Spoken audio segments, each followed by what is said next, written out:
மக்களே, வணக்கம் வணக்கம். ஃபர்ஸ்ட் ஆஃப் ஆல் என்னோட சேனலை சப்ஸ்கிரைப் பண்ணிவிடுங்க, பெல் பட்டன் ப்ரெஸ் பண்ணிவிடுங்க.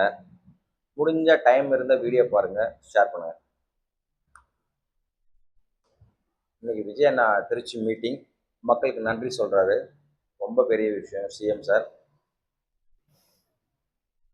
ட்ரோன்கள் பறக்க தடை, போக்குவரத்து மாற்றம், பலத்த போலீஸ் பாதுகாப்பு, பிரம்மாண்டமான ஏற்பாடு, பிரம்மாண்டமான நிகழ்ச்சி. நன்றி சொல்கிறதுக்கு இவ்வளோ பிரம்மாண்டமான நிகழ்ச்சி, இவ்வளோ போலீஸ் பாதுகாப்பு, எத்தனை லட்சம் ரூபாய், எத்தனை கோடி ரூபாய் செலவு. மேபி இருக்கலாம், பல கோடி, எத்தனை கோடி ரூபாய் செட்டு போடுறாங்க தெரியல, நஷ்டம்தான்.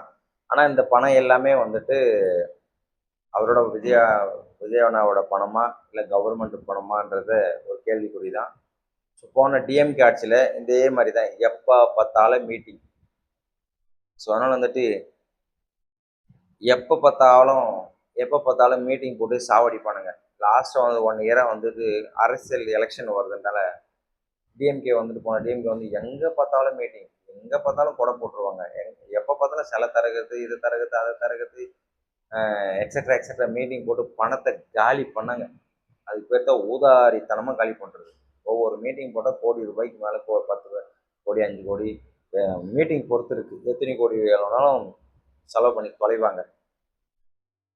ஸோ அதனால் வந்துட்டு விஜயனை வந்து அப்படி வந்து பண்ணக்கூடாதுன்னு நினைக்கிறேன் நான். ஸோ நல்ல விஷயமா இருக்கும். இல்லைன்னா அவருக்கு தான் கெட்ட பேர், விஜயனுக்கு தான் கெட்ட பேராக இருக்கும். இந்த மீட்டிங் வந்து லாஸ்ட் மீட்டிங்காக இருக்கணும். மீன்ஸ் பார் நன்றி சொல்றதோட சரி. அதுக்கப்புறம் வந்துட்டு இந்த இவங்க டிஎம்கேல போட்ட மீட்டிங் மாதிரி போட்டிங்கன்னா வேஸ்ட் ஆகிடும் பணங்கள்லாம்.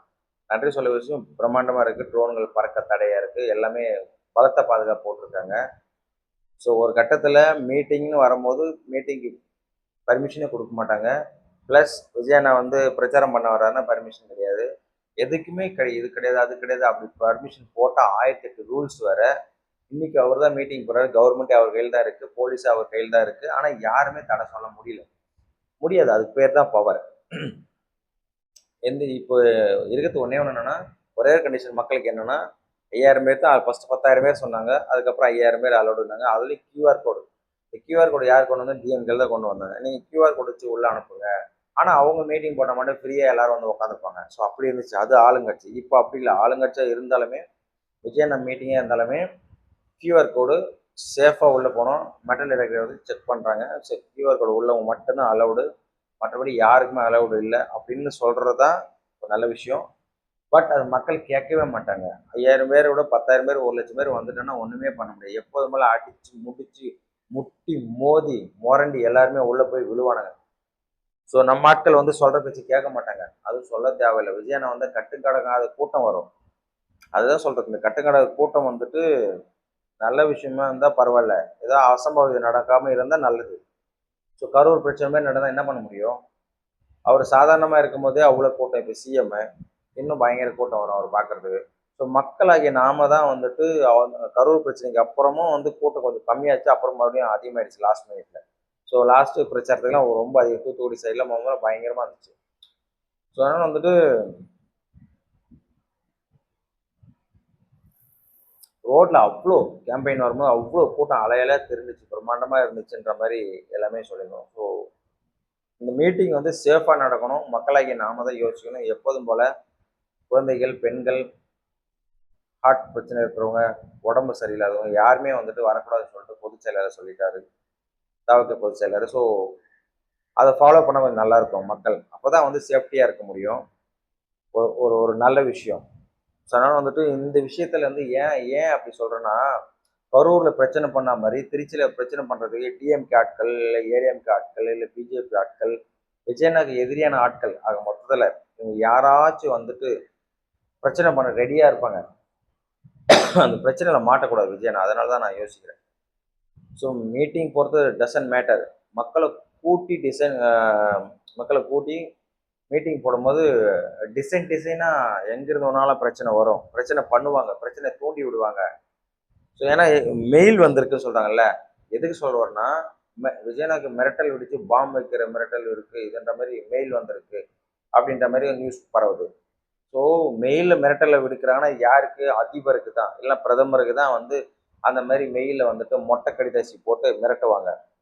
ஸோ அதனால் வந்துட்டு அந்த மாதிரி விஜய் எனக்கு வந்துருச்சு. இப்போ அவர் வந்துட்டு நேஷனல் லெவலில் இல்லை, வேர்ல்டு லெவலில் ஃபேமஸ் ஆகுறாரு.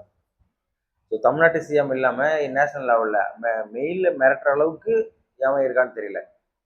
ஸோ அதனால் இந்த அளவுக்கு வந்து கெடுபிடி இருக்கும்போது விஜயனை வந்துட்டு கேர்ஃபுல்லாக இருக்கணும். ஏன்னா அவர் பவருக்கு வந்தாலே வந்து நிறைய எதிரிகள் ஆகிட்டாங்க விஜயனாக்கு வந்துட்டு. நிறைய பிடிக்காதவங்க இருக்காங்க. இவங்க ஆயிட்டனே இன்க்ளூடிங் அடுத்த ஸ்டேட்ல பவன் கல்யாண் கூட புலம்பி சாவுறாரு. ஈஸியா வந்துட்டு 2 வருஷத்துல சிஎம் ஆயிட்டாங்க. 2 வருஷம் விஜய் கார் வந்துட்டு 2 வருஷம் சிஎம் கார் ஆயிட்டாரு. உன்னையாவும் ஆக வேணாம் சொன்னது. ஸோ அந்த விஷயத்துல அவங்க அண்ணன் சிரஞ்சீவி வந்துட்டு வாழ்த்துக்கள் தெரிவித்தார். விஜய் நீங்க வந்துட்டு நான் பண்ண நினைச்சதை நீங்க தமிழ்நாட்டுல பண்ணிட்டீங்க. அது என்னமோ தெரியல, எனக்கு மக்கள் கூட்டம்லாம் நல்லதா இருந்துச்சு. நான் ஸ்டார்ல இருக்கும்போது எனக்கு மக்கள் நல்லாவே கூட்டம் அதிகமா இருந்துச்சு ஆந்திராவில். பட் என்னால ஜெயிக்க முடியல, அது ஏன் தெரியல அப்படின்ற மாதிரி சொன்னார். ஆனா நீங்க தமிழ்நாட்டு மக்கள், தமிழ்நாட்டு உங்க ரசிகர்கள் உங்களை ஒரு மாற்றத்தை எதிர்பார்த்து நீங்க ஜெயிச்சிட்டீங்க, நல்லதே செய்யுங்க அப்படின்ற மாதிரி ஒரு நல்ல விஷயம், நல்லதே செய்யுங்க. ஆனா அவரு பெருந்தன்மையா சொன்னார். அவரு தான் சூப்பர் ஸ்டார் சிரஞ்சீவி. அது கீழே இருக்குது பாருங்க தம்பி தொம்பின்னு, பவன் கல்யாண் சொல்லிட்டு, அது ஒரு லூசு. அது ஒரு மீட்டிங்ல பேசும்போது விஜயும் என்னையும் கம்பேர் பண்ணாதீங்க, அவரு பெருசா ஆயிட்டாரு, அவர் பெரிய லெவல்ல ஜெயிச்சிருக்காரு, நான் அப்படி கிடையாது. ஆல்ரெடி நின்னாரு, தோத்தாரு, மக்கள் தோக்கடிச்சு ஓட விட்டாங்க, மறுபடியும் சினிமா நடிச்சாரு, மறுபடியும் போனாரு, என்னென்னமோ பண்ணாரு. அவர் இஷ்டத்துக்கு கோடிக்கணக்கில் பணத்தை வச்சு நீ அவங்க இஷ்டத்துக்கு விளையாடினாங்க. அதுக்கப்புறம் என்னாச்சுன்னு தெரியல, மறுபடியும் ஆந்திர முதல்வர் கூட இவருக்கு அவர் டீம் கூட சந்திரபாபு நாயுடு அவர் டீம் கூட வந்துட்டு அவர் தான் பழைய பெருச்சாளி சந்திரபாபு நாயுடு சிஎம் அங்கே ஆந்திராவில். ஸோ அவர் கூட கோஆர்டினேட் பண்ணி அவரோட டீம் வச்சு அவருக்கு பேச்சுவார்த்தையில் நீங்கள் வந்து முதலமைச்சருங்க, நான் டெப்டி சிஎம் இருக்கு, கூட்டணி சேர்ந்து இப்போ வெற்றி பெற்று இருக்காங்க. அதோட மூடிட்டு போக வேண்டியதானே. ஸோ இல்லைனா வந்துட்டு இப்போ காங்கிரஸில் எப்படி இருந்தாங்க, இப்போ கர்நாடகாவில் சித்தராமையா பாதி வருஷம், இப்போ சிவகுமார் பாதி வருஷம். இது என்னடா பூங்காட்டமாகுது? விஜயனா சொன்னது ஆட்சியிலும் பங்கு, அதிகாரத்திலும் பங்கு. அது வேற, சிஎம்ஏ பங்கு போட்டானுங்க, பாதியா பொழந்துட்டானுங்க. இந்த பக்கம் நீ 2 வருஷம் நீ இருந்துக்கோ, 2 வருஷம் நான் இருந்துக்கிறேன்.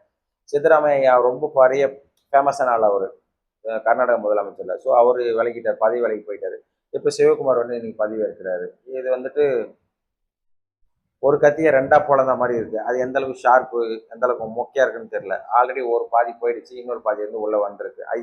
இவர் எந்த அளவுக்கு இருந்தாலும் அவர் தான் வந்துட்டு நம்ம தமிழ்நாட்டுக்கு குடைச்சல் கொடுக்க ஆரம்பிச்சார் சிவகுமார். நான் வந்து மேகதாத அணையை கட்டியே தீருவேன் அப்படின்னு சொல்லிட்டு. ஆமா, ஒரு செங்கலை வச்சு மூடிட்டாருன்னா தண்ணி நின்று போயிடும். ஸோ இப்போ தமிழ்நாட்டு மக்கள், தமிழ்நாட்டு அரசாங்கம் வந்து அப்படி சைலண்டா இருக்கும் பாரு.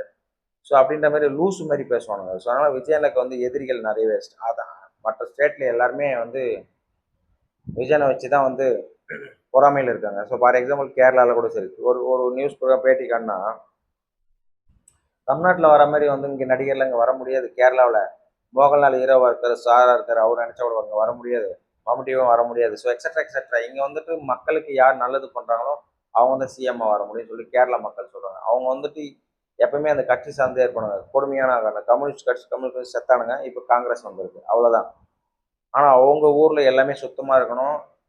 ஆனால் கோழிக்கறி, மாட்டுக்கறி, நாய்க்கறி, பேய்கறி எல்லாத்தையும் கழிவுல கட் பண்ணி வந்து தமிழ்நாட்டு எல்லையில் போடணும். தமிழ்நாடு நாசமாக போகணும். அவனுங்க ஊர் மட்டும் நல்லா இருக்கணும். கேட்டால் வந்துட்டு கடவுள் தேசம்னுவானுங்க.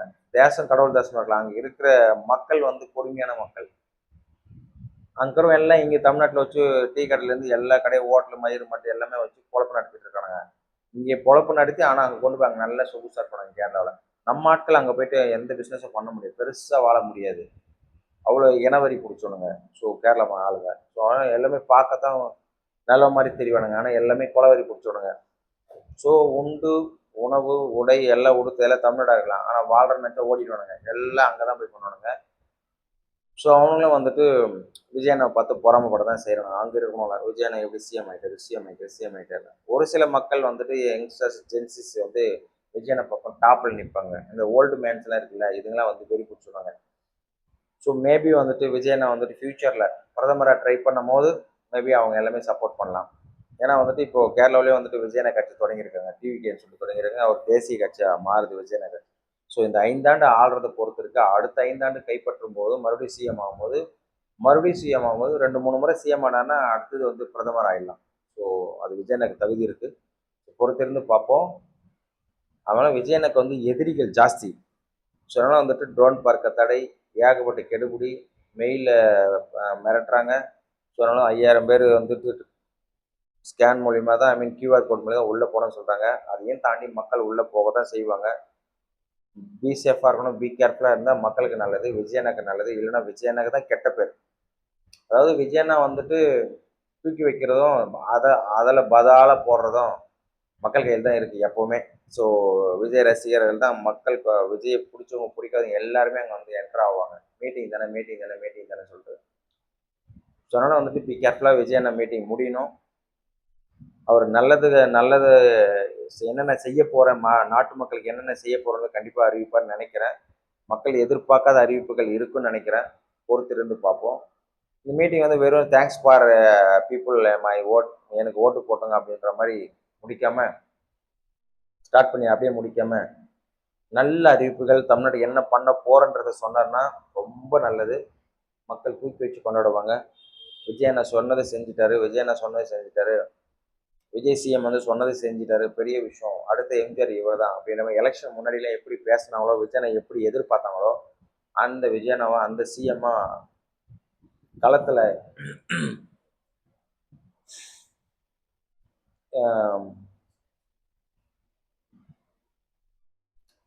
களத்தில் எப்படி பேசினாங்களோ அதே மாதிரி இப்போ மேடையிலையும் பேசுகிற பேச்சு வந்து இன்னுமே எதிரொலிக்கணும். அடுத்த எலெக்ஷன் வரைக்கும் அது ஸ்ட்ராங்காக இருக்கணும்.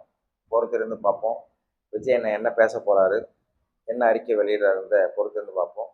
எந்த அறிக்கையாக இருந்தாலும் நல்ல அறிக்கையாக இருக்கணும், சக்ஸஸாக இருக்கணும். மீட்டிங் சேஃபாக ஸ்டார்ட் ஆகி சேஃபாக முடிஞ்சு மக்கள் எல்லாம் பிரிஞ்சு அவங்க வீட்டுக்கு சேஃபாக போய் சேரணும். நல்ல விஷயம் அது மக்கள் கையில் தான் இருக்கும். அது கண்டிப்பாக விஜயனை வந்து கடவுள் துணை இருப்பார். பொறுத்திருந்து பார்ப்போம். விஜயனை என்ன பேச போறாருன்றது எல்லாரும் அவளோட எதிர்பார்த்துட்டு இருக்காங்க. பொறுத்திருந்து பார்ப்போம். Evening meeting.